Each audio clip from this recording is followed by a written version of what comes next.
Voltando então, pessoal, para o nosso último bloco, vamos finalizar o assunto de contrato de trabalho, né, inicial. Nós já falamos das características, dos elementos de validade, e agora vamos então entrar nas modalidades.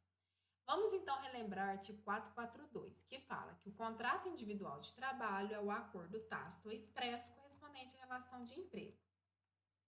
Quanto a isso, já estamos bem conscientes, já está bem claro que o contrato de trabalho é consensual, informal, em regra, ele não exige uma forma solene. Os modos de externalização, então, né, de consentimento do contrato de trabalho é expresso ou tácito. O expresso é verbal ou escrito. Quanto a isso, está ok.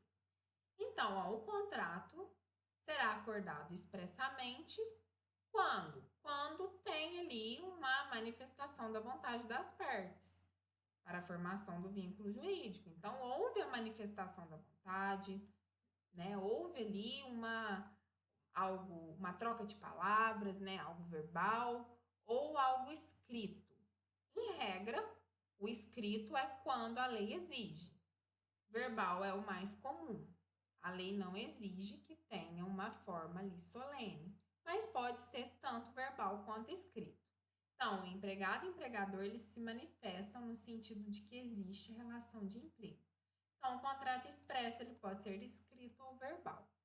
Determinadas situações exigem um acordo com a solenidade especial. Exemplo, aprendizagem, contrato de aprendizagem que nós já falamos diversas vezes aqui, né? Cujo contrato deve ser necessariamente escrito. Nós falamos aqui no artigo 428, né, que o contrato de aprendizagem é o contrato de trabalho especial ajustado por escrito. Então, a lei falou, vai seguir a lei. Mas, em regra, ele pode ser verbal ou escrito e geralmente acontece de modo verbal. Quando a pessoa física, entretanto, prestar serviços com pessoalidade, subordinação, onerosidade e não eventualidade, ou seja, quando for uma empregada ou pessoa física, pessoalidade, subordinação, onerosidade e não eventualidade. Quando tiver um empregado ali prestando serviço sem qualquer formalização do vínculo, nestes casos, estaremos diante de um contrato de trabalho acordado tacitamente. Por quê? Porque o empregador está consentindo que a pessoa labore para ele. O empregador consentiu que a pessoa física laborasse para ele com pessoalidade, subordinação, onerosidade e não eventualidade. Então, esse consentimento, essa coisa subentendida, configurou o contrato tácito. E aí, mesmo sendo algo que o comportamento indicou, né? O consentimento ficou subentendido, ficou ali implícito, mesmo algo tácito, igual o contrato de trabalho tácito, mesmo algo verbal, igual o contrato de trabalho expresso verbal, todos eles. A gente está aqui falando não de assinatura da carteira de trabalho, são coisas diferentes. A gente está falando do acordo para se configurar uma relação de emprego, tá? Da manifestação, do modo de manifestar a existência da relação de emprego. Pode ser escrita, verbal ou tácita, mas em todos os três vai ter a obrigação de assinar a carteira de trabalho. O artigo 456 fala que a prova do contrato individual de trabalho será feita pelas anotações constantes. Então, são coisas completamente diferentes, ó. O contrato de trabalho existir é uma coisa. Ele começar a existir, ele ser configurado, o modo de existência dele pode ser de modo expresso ou tácito, certo? Mas a prova desse contrato aí vai ser na carteira de trabalho. A carteira de trabalho vai ser uma consequência. Mas uma coisa não anula a outra. Então, a prova de contrato de trabalho será feita pelas anotações constantes da carteira profissional ou por instrumento escrito e suprida por todos os meios permitidos em direito. Ou seja, não é uma prova absoluta, tá? É uma prova relativa, que permite prova em contrário, a carteira de trabalho. Então, em regra, o contrato de trabalho vai ser ali configurado de modo tácito ou expresso. Mas a carteira, a assinatura da carteira de trabalho vai vir posteriormente, porque é o que faz a prova que ali existiu o contrato individual de trabalho. E essa prova, né, as anotações da carteira, ela é de presunção relativa, não é absoluta. A CLT também estabeleceu que o contrato de trabalho poderá ser determinado ou indeterminado ou intermitente. O artigo 443, que nós já vimos nessa aula, fala que o contrato individual de trabalho poderá ser acordado por prazo determinado ou indeterminado ou para prestação de trabalho intermitente. Nós também veremos a modalidade de teletrabalho e posteriormente veremos outras modalidades mais específicas, né, de leis especiais. Então, a regra no direito do trabalho é o contrato por prazo indeterminado, pelo princípio da continuidade da relação de emprego. Somente há a possibilidade de determinação de prazo nas hipóteses previstas na lei.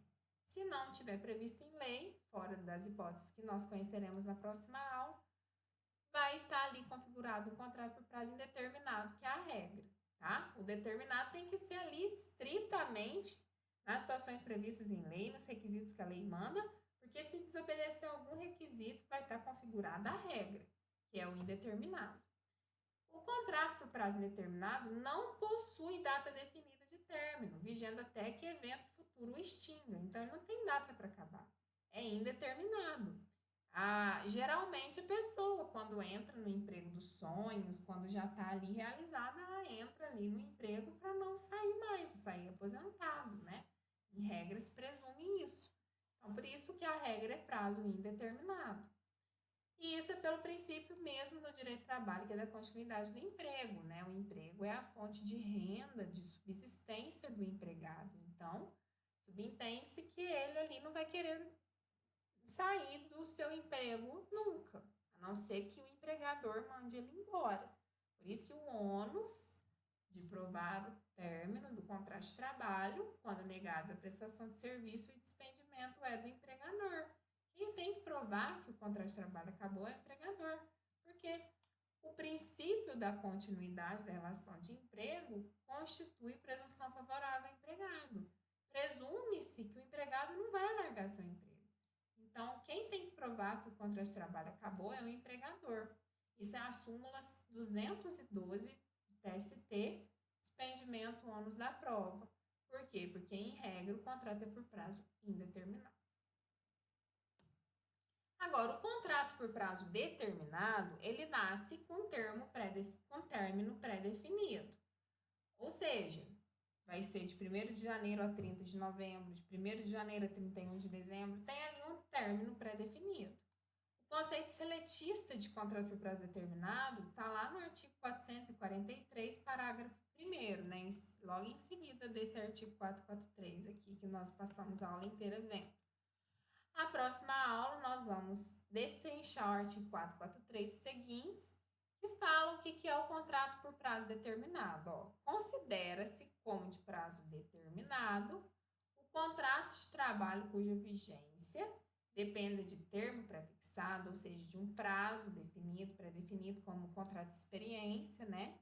Tem ali de 90 dias, então é um contrato por prazo determinado, ou da execução de serviços especificados, exemplo, uma loja que tem uma alta demanda, né, no Natal, tem ali serviços específicos para fazer, ou então uma fábrica de chocolate, né, que só produz chocolate, então é um serviço específico, ou ainda a realização de certo acontecimento suscetível de previsão aproximada, como um contrato de safra, né? Tem ali, por volta de maio a setembro, vai ter a panha do café.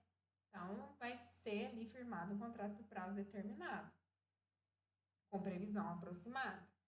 Então, assim define a CLT como prazo determinado. Contrato por prazo determinado é aquele cuja vigência dependa de termo pré-fixado, né? Já tem ali um término.